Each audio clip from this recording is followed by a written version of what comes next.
One of the coolest looking ships by far in Starfield is normally only unlocked after progressing to NG+. But what if I told you that you didn't need to rush through your first playthrough just to grab this awesome looking ship? Sounds too good to be true, right? Today we're going to be taking a look at how to commandeer a Starborn Guardian ship once you've progressed far enough in the game to run into them, of course, in order to add this sleek ship to your growing collection. So let's get ready to get hopped up on Mountain Dew, tell Sarah it's time for some shake and bake, and get after it.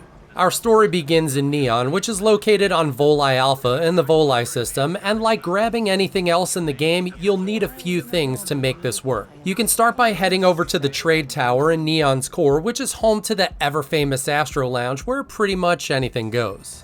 After entering the club, you'll need to speak to the bartender, who's also a licensed Aurora dealer, which is a contraband drug and aid item that slows time by 40%. To be safe, you'll need to purchase about 15 to 20, and since the vendor only has 6 to 7 at any given time, you'll need to wait 48 hours universal time to reset his supply in order for you to stockpile enough for the road. With the Aurora in hand, you'll need to smuggle it out of the city, because after all it is a contraband item, which can be easily done by taking the entrance to Abside, which is located across from Neon's Trade Authority.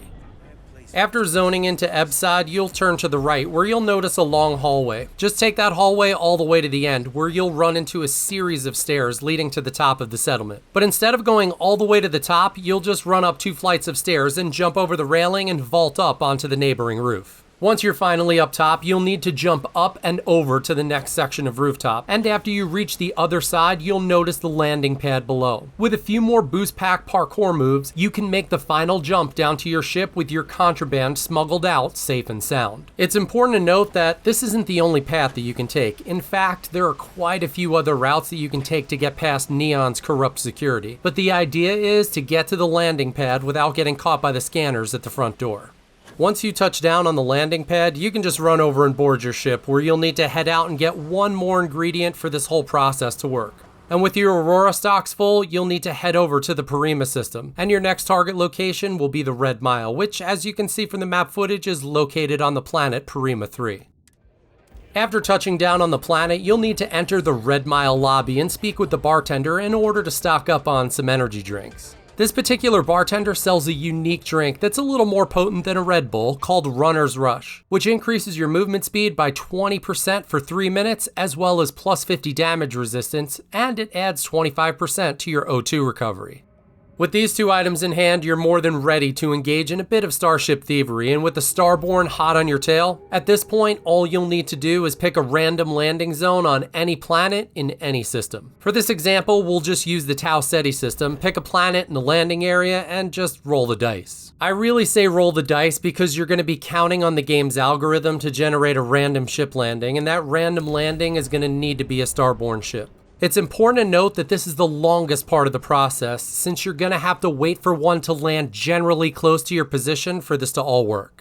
Once you hear the familiar sound of a ship-breaking atmosphere, you can pop an Aurora and a Runner's Rush, and then just quick save the game so you can determine where the landing site is. And once you figure out where the ship actually lands, just reload the game, and as soon as you pop in, you can start your run before it's even close to landing. Depending on how far the ship's landing site is from your actual location, you're going to continue to take the Aurora as it wears off, which is easy to do when running in third person. You won't likely need to refresh the Runner's Rush since it's on a 3-minute timer, and if it's going to take you 3 minutes to get there, then chances are you won't get there in time and it's not going to work. If luck's on your side and the stars align, you'll get to the ship as it lands or shortly after. If you run into Starborn on foot at the landing site, the chances of you getting in are pretty slim. After running up the wing, you'll reach the ship at about the same time the Starborn are leaving it, which will give you a very short window to board the ship.